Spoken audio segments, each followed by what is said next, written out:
Tanto que daí, em 2016, a gente tem uma queda abrupta, né? Não vai para o segundo turno em São Paulo, perde, e faz 256 prefeituras. Então, ali começou o nosso calvário. O que era? Aquilo coincidia já com o golpe, com o impeachment contra a Dilma e com o início da Operação Lava Jato. Então, a situação do PT ficou muito difícil, porque nós éramos bandidos, ladrões, a gente não podia sair na rua, prenderam um monte de gente, e aí culmina com a prisão do Lula, inclusive.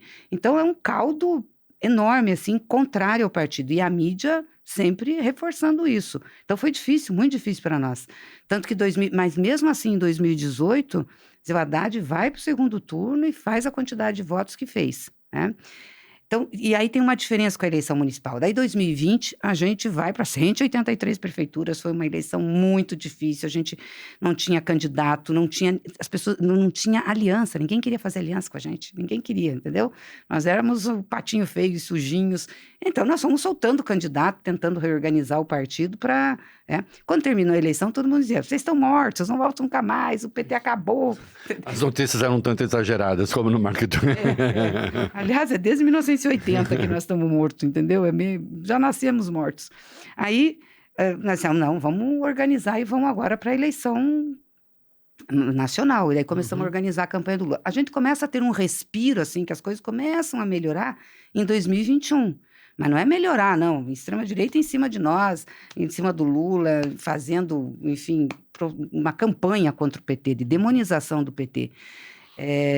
Mas a gente consegue se organizar, consegue organizar os movimentos sociais, a militância, consegue fazer uma frente, né, que foi mais ampla, chamar gente e faz a disputa política, numa das campanhas mais difíceis da nossa vida. Não foi a mais difícil, presidencial, essa foi a mais difícil. Porque era o Bolsonaro sentado na cadeira da presidência, com uma dinheirama danada gastando pelo... Foi raspado na cerca, né? Nossa, foi muito dinheiro também na campanha, fake news, foi bem intenso. Mas a gente consegue ganhar de novo o governo, quer dizer, mostrando que não tem uma relação direta entre as eleições municipais e as eleições presidenciais. Nós não tínhamos prefeito do nosso lado, todos os prefeitos gravavam para o Bolsonaro. No meu número aqui é 178 em 2020, agora 248, aumentou um pouquinho. O problema é que perdeu algumas cidades grandes, né? Perdeu em algumas cidades, não fez cidades grandes, né? Nós não fizemos, por exemplo, aqui em São Paulo, a gente perdeu Araraquara, que era uma cidade importante, e não fizemos no primeiro turno nem Mauá, nem Diadema, está no segundo. Mas ganhamos no primeiro turno Juiz de Fora e Contagem em Minas, que foi importante também manter. Não, o que eu acho? Nós nunca tivemos uma grande expectativa em relação a essa eleição municipal. A gente se foi muito pé no chão. Diziam, não, que o PT o Lula participou muito pouco, né? Também, ele também não teve condições de participar. Então, nós nunca tivemos uma grande expectativa. Mas as pessoas tinham expectativa. Por exemplo, o PT é o partido do presidente da República, o PT agora, dessa vez, vai eleger. Mas você não limpa as coisas assim, não arruma as coisas num curto espaço de tempo, 2, 3 anos, entendeu? Para você manchar a imagem é facílimo, agora para você recuperar a imagem é muito difícil. E mesmo no governo, né, estando no governo. E a gente tem que lembrar que esse é um governo de coalizão. Nós, por exemplo, disputamos prefeituras com os partidos que estão no governo. Sim. União Brasil, PSD, MDB, PRB.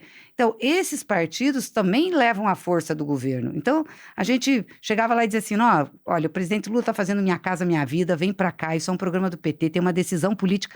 O prefeito lá, que já era do PSD, que já tinha notícia, já tinha dito, não, eu trouxe para cá tantas casas, Claro. A disputa ficou muito difícil, né? Tanto da nossa parte e também por parte do governo, que eu acho que também não conseguiu fazer essa disputa política de se empoderar dos seus projetos. Eu trouxe até alguns números aqui, trouxe uma colinha que eu acho que é interessante até para quem está nos acompanhando perceber.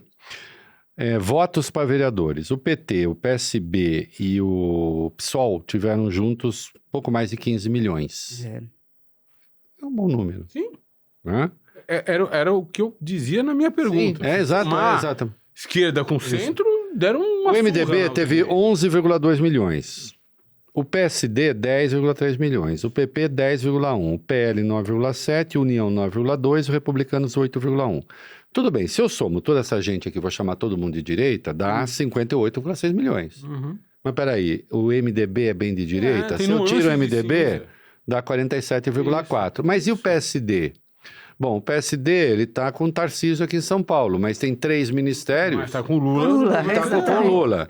Se eu tiro o PSD, já baixa um pouco. Se eu fizer uma conta, e tem de lembrar, o PSD está no governo, o PP está no governo, o PL não. União está no governo, o Republicano está no governo. É que, enfim, a gente sabe que eles têm uma visão de mundo mais conservadora que o PT, mas estão no governo. E o arranjo político nacional se dá por aí, não se dá pela questão local. Olha, nós fizemos 222 vice-prefeitos, ou seja, o PT apoiou muita gente de outros partidos. Aliás, foi uma diretriz nossa de não lançar candidaturas em todos os lugares. Das capitais, nós lançamos em 13. Então, nós estamos apoiando o Boulos aqui em São Paulo, apoiamos no Rio de Janeiro o Eduardo Paes, o João Campos em Recife, não tivemos candidatura em Salvador, e apoiamos um monte de gente do PSD, do PRB, né, pelo Brasil afora. Às vezes nem tendo vice, só apoiando. Por quê? O que a gente queria, e nós dizíamos isso para apoiar, a gente quer que esteja junto no projeto de 26. Então, se vocês estão junto no projeto de 26, a gente vai com vocês agora. Então, aonde nós apoiamos, nós tivemos esse compromisso. Então, você pega PSD do Nordeste, majoritariamente está junto com a gente. Entendeu? Exato. Os partidos que estão... Em alguns lugares o PP também. O PP também, o MDB também. E nós tivemos apoio para o Lula desses setores. Uma parte do MDB veio com a gente desde o primeiro turno. Uma parte do PSD veio com a gente desde o primeiro turno. Então, o arranjo da política nacional não é necessariamente o retrato que saiu da política municipal. Não é. O que nós entrevistamos o Lavareda aqui e ele... tem estudo consistente, ele foi o primeiro a fazer e depois outros referendaram o estudo dele. A composição das câmaras de vereadores, esta sim tem uma relação com a formação do Congresso. Isso. No sentido do perfil ideológico. Claro. Isso. Dos prefeitos também. E dos prefeitos também. Então, nós podemos esperar, a partir desse quadro que eu dei aqui, nós podemos esperar um congresso mais ou menos parecido com isso aí. Parecido com esse que está aí. Que é o Talvez que tá hoje. Um pouquinho menos de extrema-direita, mas ainda conservador. Conservador, Agora, o problema é fazer o candidato à presidência da República. Daí é o desespero do presidente do PL, o Valdemar Costa Neto, na semana passada, que deu uma entrevista desesperado, pedindo socorro para as pessoas. Né? Olha, socorro, se o Bolsonaro não sair, não for para o centro, e junto com o Nicolas, botou o Nicolas, olha que ponto chegamos. Junto com o Nicolas, vai ser muito difícil, nós precisamos ir para o centro, porque senão o Lula ganha. Ocupar o centro. Porque senão o Lula ganha. Mas aí eu que lhe faço uma pergunta, aproveitando isso que o Reinaldo disse e o que a senhora disse também, dos apoios das coalizões. Nossa, eu estou parecendo mais petista que a Gleisi. Né? Tá ótimo. Veja, a Lava Jato, presidente, ela ceifou muitos quadros do PT. Você tinha grandes figuras do PT que foram inviabilizadas. Algumas morreram. Morreram. Né? Outras, enfim, se tornaram inelegíveis ou têm problemas legais que se arrastam até agora. Grandes figuras, grandes quadros do PT, alguns já tiveram aqui.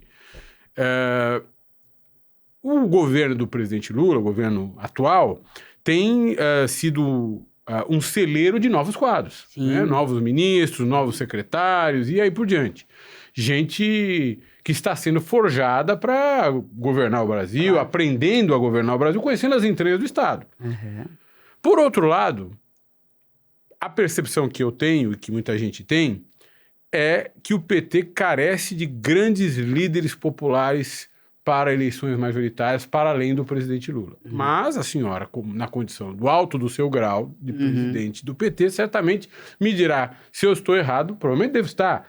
A senhora está vendo ali gente aparecer todo dia e vai me dizer, Valfrido, não, nós temos fulano, ciclano, beltrano que vai surpreender nas eleições. A gente tem lideranças regionais que estão sendo formadas muito fortes, e isso se reflete no governo do presidente Lula. O Camilo Santana, do Ceará, que tem uma liderança regional fortíssima. O Rui Costa, que tem, o Wellington Dias, que tem.